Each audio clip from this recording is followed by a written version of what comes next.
Pan Aadhaar link பண்ண வந்து 5 lakhs வரையும் வாங்கிப்பாங்க. 5 lakhs மேலே சப்போஸ் பேங்க்கில் போய் டெபாசிட் வித்ட்ரால் பண்ணும்போது இம்மீடியட்டாக வந்து பேங்க் வந்து இன்கம் டேக்ஸ் டிபார்ட்மெண்ட்டுக்கு இன்ஃபார்ம் பண்ணுவாங்க. அப்போ அவங்க அடுத்தது ஃபைல் பண்ணுறாங்களா இல்லையான்னு பார்த்துட்டு அதுக்கு பெனால்ட்டி போகிறதுன்றது அப்போ ஃபைலிங் அப்போ டிசைட் பண்ணிப்பாங்க.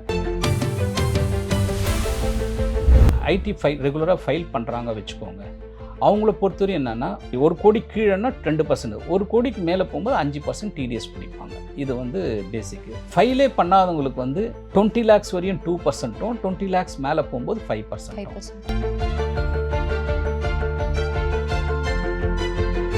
அப் டு 20,000 வரையும் கேஷ் கொடுக்கறது பிரச்சனை கிடையாது. 20,000 ரூபாய்க்கு மேலே பே பண்ணுறதுன்னா த்ரூ செக்கு, டிடி, யூபிஐ ஆன்லைன் மூலம் பண்ணுறப்போ பேங்க்கில் வந்துடும். அது வந்து உங்களுக்கு வந்து பெனால்ட்டி வராது. நீங்கள் 20,000 ரூபாய்க்கு மேலேயும் நான் கேஷ் தான் கொடுப்பேன்னா அப்போ பெனால்ட்டி கட்டி தான் ஆகும். இப்போ இந்தியன் பேங்க்கில் அக்கௌண்ட் வச்சுருக்கீங்கன்னா அந்த பேங்க் ஏடிஎம்மை 5 தடவை யூஸ் பண்ணலாம். அதர் பேங்க் ஏடிஎம் 3 தடவை யூஸ் பண்ணலாம் ஒரு மாதத்துக்கு. ஓகே. 5+3 8 அலௌடு. 8 தடவைக்கு மேலே நீங்கள் ஏடிஎம் போய் ஆப்ரேட் பண்ணிங்கன்னா ஒவ்வொரு இதுக்கும் சார்ஜ் வந்து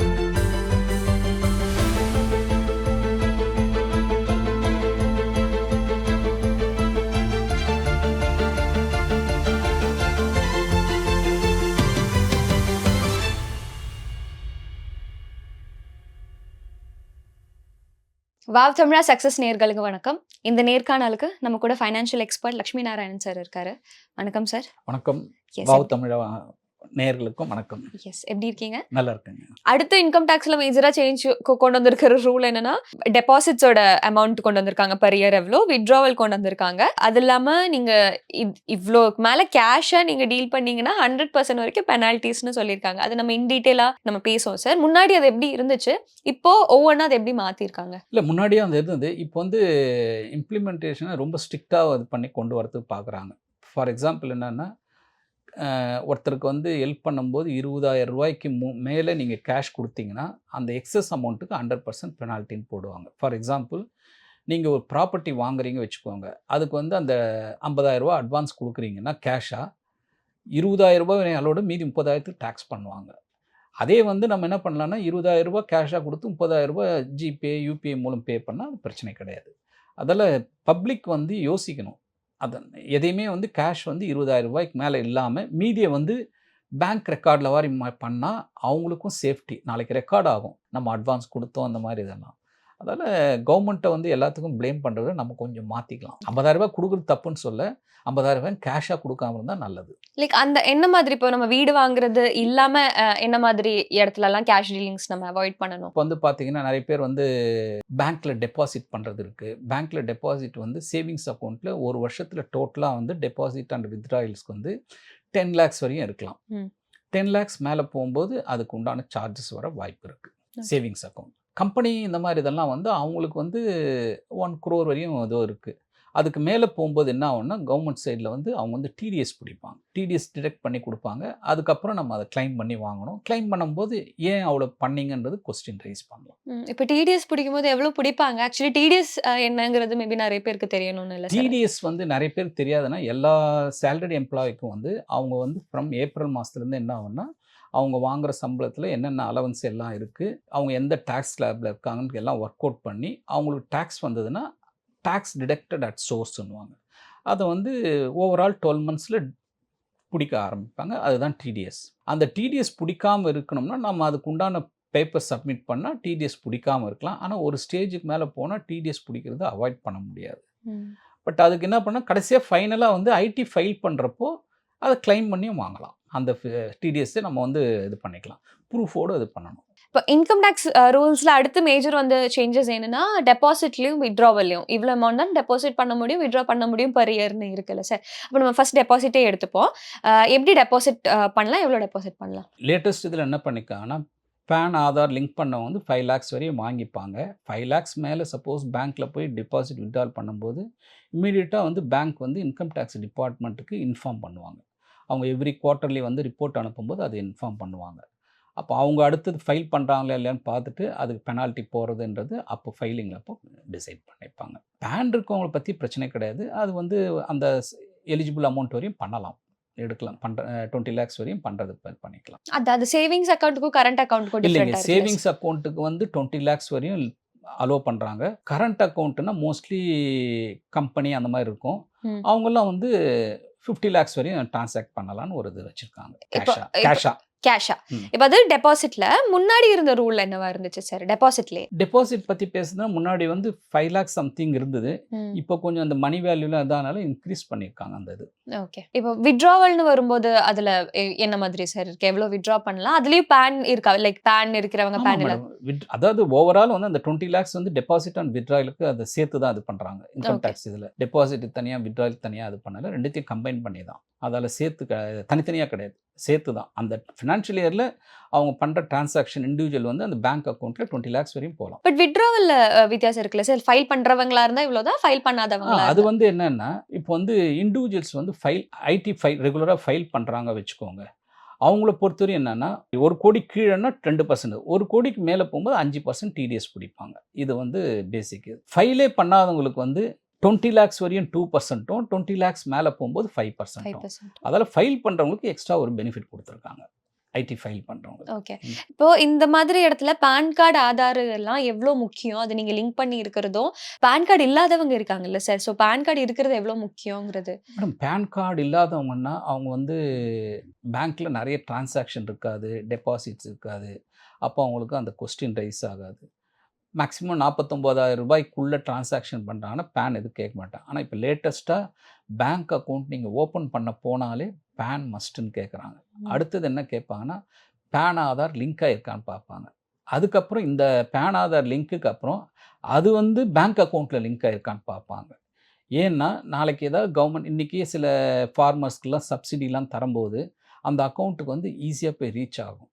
அதால இன்னைக்கு வந்து மோஸ்ட்லி எல்லாரும் பான் எடுக்க ஆரம்பிச்சுட்டாங்க. அது மேண்டேட்டரி மாரி ஆயிடுச்சு. இப்போ இந்த மாதிரி டெபாசிட்லயும், வித்ட்ராவல்லயும் சேஞ்சஸ் கொண்டு வந்ததுனால, மக்கள் சைடுல காமன் ஆடியன்ஸ் மத்தியில ஏதாச்சும் பாதிப்புகள் இருக்கும்னு நினைக்கிறேன். Positive and negative. என்ன மாதிரி பாதிப்புகள் இருக்கும் இல்ல சார்? அது பழைய இத விட இன்க்ரீஸ் பண்ணியிருக்கப்போ வந்து சந்தோஷப்படுவாங்க. பட் போக போக தான் அதனுடைய பாசிட்டிவ், நெகட்டிவ் சைடு தெரிய ஆரம்பிக்கும். ஏன்னா பழைய லிமிட் இன்க்ரீஸ் பண்ணலனா தான் அவங்க யோசிப்பாங்க. இன்க்ரீஸ் பண்ணதால அது அவங்க ஓகேன்னு தான் அது போவாங்க. பட் நெறைய பேர் பண்ற பப்ளிக் மிஸ்டேக் வந்து அந்த கேஷ் வந்து ரூ. 20,000 குடுக்கல் வாங்கல் மட்டும் வச்சிருந்து மீதிய வந்து த்ரூ பேங்க் மூலம் பண்ணாங்கன்னா நல்லது.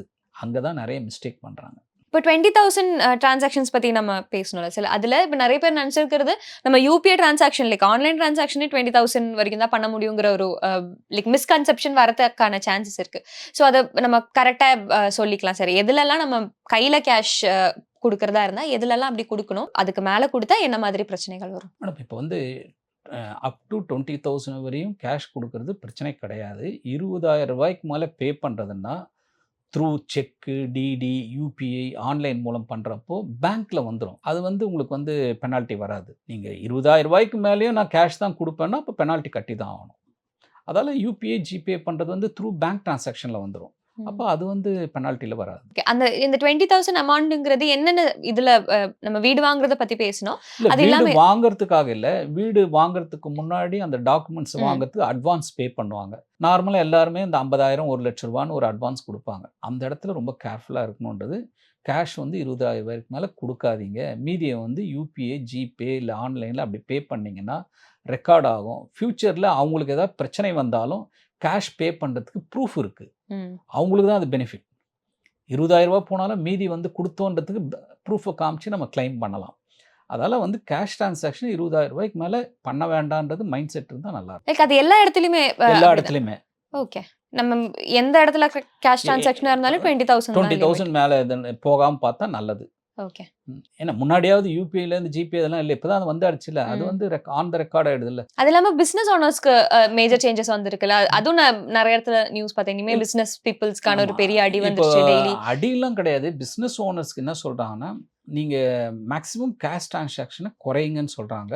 இருந்தாலும் வந்து பெர் டே வந்து 10,000 வரையும் யூஸ் பண்ணிக்கோங்க. அதுக்கு மேல கேஷ் டிரான்சாக்ஷன். அதுக்கு மேல போகாம பார்த்துக்கோங்க. போனா கடைசியில உங்களுடைய ஃபுல் டீட்டெயில செக் பண்ண வேண்டியிருக்கும். பெனால்டிலாம் வர வேண்டியிருக்கும். அதால அந்த 10,000 லிமிட் குடுத்துருக்காங்க பெர் டேக்கு. அப்போ லைக் இன் ஜெனரலா டவுட் வரதா பிசினஸ் பண்றவங்க லைக் நாங்க டெய்லி லட்சக்கணக்கா இல்ல ஆயிரக்கணக்கா நாங்க இது பண்ணிக்கிட்டே தான் இருக்கோம். லைக் ஒரு சைடுல அது பிளாக் மணிங்கிறது இருந்தாலும் லைக் நேர்மையா பண்றவங்களும் இருப்பாங்கல்ல சார். அவங்களுக்கு மேபி டிரான்சாக்ஷன்ல ஏதாச்சும் யூபிஐ டிரான்சாக்ஷன்ல பிரச்சனையா இருக்கிறதுக்கான இந்த மாதிரி நிறைய கன்ஃபியூஷன்ஸ் வரும்ல. இல்லை மேடம், கன்ஃபியூஷன்ஸ்லாம் வரத்துக்கு இல்லை. ஒரு தப்போ ரைட்டோ ஒரு ரூல் கொண்டு வராங்க, அதை வந்து ஃபாலோ பண்ணணும். ஃபாலோ பண்ணாதவங்களா இருந்தால் 2 விஷயம். ஒன்று, விஷயம் தெரியாமல் பண்ணியிருக்கலாம். Majority people black money create பண்ணுறதுக்கும் இருக்கலாம், யூஸ் பண்ணுறதுக்கும் இது பண்ணலாம். அப்போது அந்த ஃபைல் பண்ணுறப்போ அதுக்கு உண்டான பிரச்சனைகளை ஃபேஸ் பண்ணி தான் ஆகணும். ஒன்று, செய்யறதுக்கு முன்னாடி இந்த இதை பற்றியெல்லாம் வந்து அவங்க ஆடிட்டர் இல்லை யாராவது கேட்டு அதை கொஞ்சம் ஸ்ட்ரிக்டாக ஃபாலோ பண்ணால் நல்லது. அது ஏன்னா கவர்மெண்ட் இதில் வந்து ஃப்யூச்சரில் என்னென்னா மேக்ஸிமம் கேஷ் டிரான்சாக்ஷன் எங்கெங்கே குறைக்க முடியுமோ அதை பார்க்குறாங்க. அதால் தான் பார்த்தீங்கன்னா ஆஃப்டர் கொரோனா பார்த்தீங்கன்னா உங்களுக்கு வந்து டிஜிட்டலைசேஷன் நல்ல இதாகிடுச்சு. நீ சாதா ஒரு இளநீர் கடைக்கு போனாலும் யூபிஐ ஜிபேயில் பே பண்ணுறாங்க. அப்போ ஒரு பிஸ்னஸ் மேன் எப்படி தெரியாமல் இருக்கும்? ம். தெரியலன்னுலாம் சொல்ல முடியாது. அந்த லிமிட்டுக்குள்ளே கேஷ் டிரான்சாக்ஷன் யூஸ் பண்ணிக்கிறது நல்லது. அப்படி இல்லன்னா அதுதான் பெனால்ட்டிங்கிறது இப்போ 100% ஆக்கிட்டாங்க. நீங்க ஆமா, லைக் 2 லட்சம் ஆமா. குடுக்குறீங்கன்னா நீங்க 2 லட்சமே பே பண்ணி திருப்பி ஆகணும். பே குடுக்குற பண்ணி மாதிரி ஆகணும். இருக்கும்னு சொல்றாங்க. இன்னொன்று வந்து என்னென்னா நாட் ஓன்லி அந்த பெனால்ட்டியோட போகாது. அப்போ அந்த அவங்களுடைய ஃபைலிங் இதை வந்து ஸ்க்ரூட்டனைஸ் பண்ண ஆரம்பிப்பாங்க. அப்போ வேற எங்கெங்கே மிஸ்டேக் பண்ணியிருக்காங்கன்றது. அப்போ நம்மளா வந்து போய் அது மாட்டிக்கிற மாதிரி தான் ஆகிடும். அதில் ரூலை கரெக்டாக ஃபாலோ பண்ண பிரச்சனை கிடையாது. இப் இன்கம் டேக்ஸ் ஜென்ரலாக எப்படின்னா எல்லாருமே ஸ்க்ரூட்டனைஸ் கூட மாட்டாங்க. அவங்க ம். சிஸ்டத்தில் என்ன பண்ணுவாங்கன்னா ரஃப்லி ரேண்டமாக எப்படின்னா எவ்ரி 1000 அப்ளிகேஷனில் ஒன்று எடுப்பாங்க, இல்லை 10,000 அப்ளிகேஷனில் ஒன்று எடுப்பாங்க. ஓகே, அது கரெக்டாக இருக்குன்னா அது பண்ணலாம். அதில் ஏதாவது மிஸ்டேக் இருந்தால் தான் அது பண்ணுவாங்க. எல்லா அப்ளிகேஷனும் உட்காந்து செக் பண்ண மாட்டாங்க. ம். அந்த மாதிரி இந்த பிஸ்னஸ் பீப்புளோ இண்டிவிஜுவலோ வந்து இந்த பெனால்ட்டி இந்த மாதிரிலாம் மாட்டும்போது அவங்களுடைய ஃபுல் பேப்பர்ஸையும் பேங்க் டீட்டெயில்ஸையும் ஸ்க்ரூட்டனைஸ் பண்ணால் நிறைய பிளாக் மணி டிரான்சாக்ஷன் இருக்கா, இல்லை தெரியாத ஒரு தடவை தான் பண்ணியிருக்காங்கன்னா வெறும் பெனால்ட்டியோட விட்டுருவாங்க. ஆமாம். அதுதான் அடுத்து கேட்கணும்னு வந்தேன் சார். இந்த பெனால்ட்டின்னு நம்ம போறோம். நம்ம இன்கம் டேக்ஸ்ல இருந்து நம்ம கூப்பிட்டு ப்ரூஃப்லாம் கேட்கறாங்க. எப்படி உங்ககிட்ட இவ்வளவு காசு வந்துச்சுங்கிற ப்ரூஃப்லாம் கேட்கறாங்கும்போது அந்த ப்ரூஃப் இல்லைன்னா அது லைக் பிளாக் மணியோ இல்ல ஒயிட் மணியோ என்னமோ லைக் ப்ரூஃப் இல்லைன்னா என்ன மாதிரி பிரச்சனைகள் அவங்க ஃபேஸ் நிறைய பண்ண ஃபேஸ் பண்ண வேண்டியது வேண்டி வரும். பார்த்தீங்கன்னா அவங்க பேன் போடுவாங்க, பேன் நம்பர் போட்டால் இன்னும் எங்கெங்கே கேஷ் டிரான்சாக்ஷன் பண்ணியிருக்கான்னு பண்ணுவாங்க. எல்லாத்தையும் இது பண்ணி இதுக்கெல்லாம் ஆன்சர் கொடுக்க சொல்லுவாங்க. என்ன முன்னாடிலாம் வந்து இன்கம் டேக்ஸ் ஆஃபீஸ்க்கு நேராக வர சொல்லுவாங்க விசாரிக்கிறதுக்கு. இப்போ நேராக போகணுன்னு அவசியம் கிடையாது. நீங்கள் மெயில்லையோ இதுலையோ இது பண்ணிக்கலாம். பட் அந்த கொடுக்குற ப்ரூஃப் வந்து நம்பகத்தன்மையாக இருந்ததுன்னா அது ஒன்றும் பெரிய பிரச்சனை கிடையாது. ஏதோ 1, 2 மிஸ்டேக் இருக்குது, வெறும் பெனால்ட்டியோட விட்டுருவாங்க. ஏன்னா அவங்க மேலே வந்து பிளாக் மணியை யூஸ் பண்ணியிருக்கான்னு தெரிய வந்தால் அதுக்கு உண்டான பனிஷ்மெண்ட்டும் இருக்கும். இப்போ யூபிஐ டிரான்சாக்ஷன் இப்போ கம்ப்ளீட்டா நம்ம யூபிஐ மாறிட்டோம் கோவிட்க்கு அப்புறம்னு சொல்லும்போது இனிமே ஃபுல்லா யூபிஐ தான் இருக்கும். ஆமா.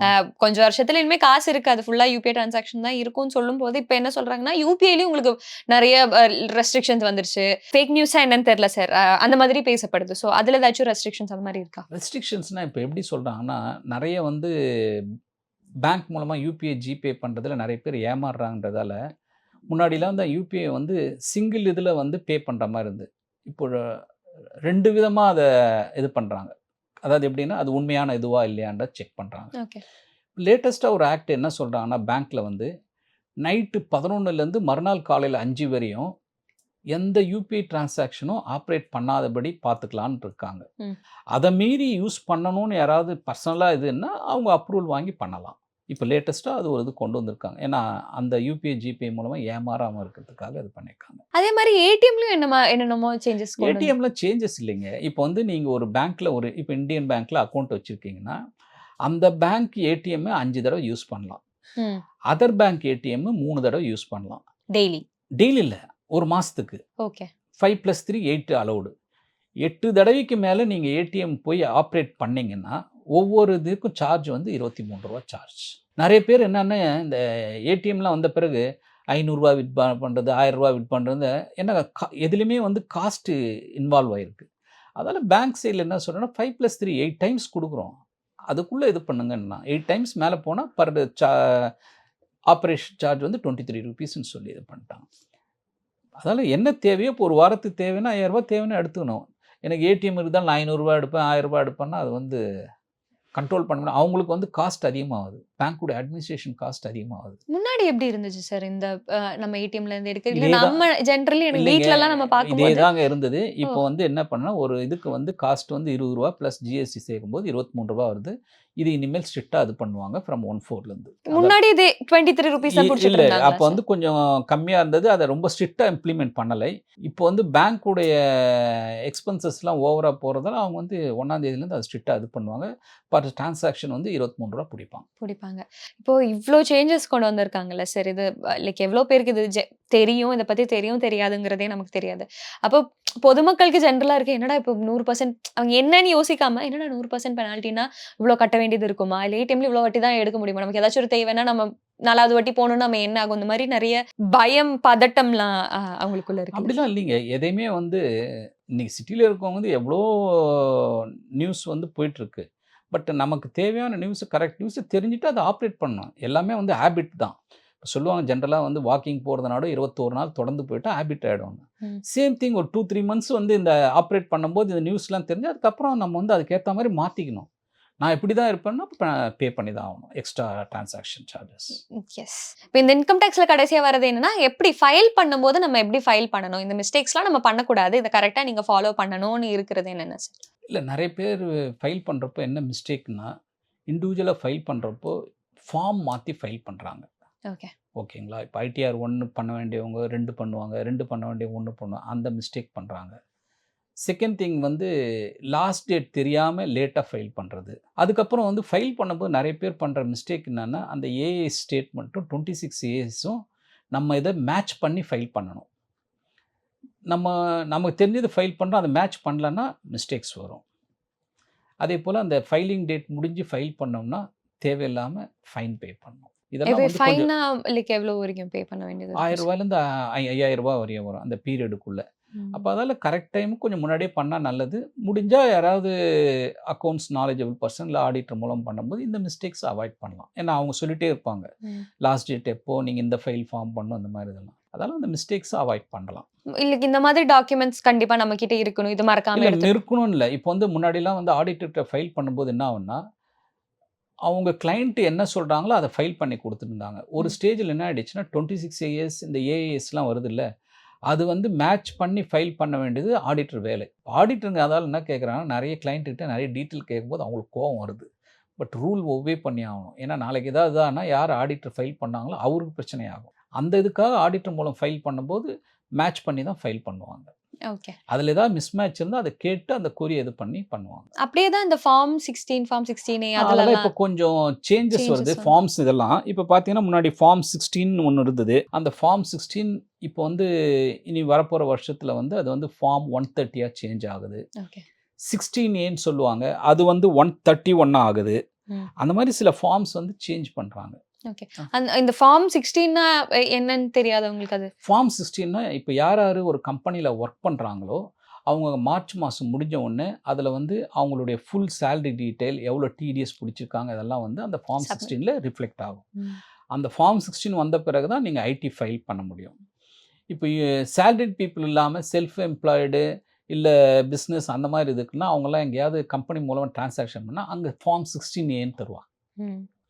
அந்த ஃபார்ம் 16A தரதை வச்சு தான் நம்ம ஐடி ஃபைல் பண்ணுறப்போ மேட்ச் பண்ணி பண்ணணும். லைக் இதில் ஃபார்ம் லைக் 16ல இருந்து 130 ஆயிருக்கிறது மட்டும் தான் டிஃபரன்ஸா இல்லை அதில் இல்லை இப்போதைக்கு வந்து ஃபார்ம் இதை வந்து சேஞ்ச் பண்ணிக்கலாம். 16ன்றது 130யும் 16Aன்றது 131 ஆக்கியிருக்காங்க.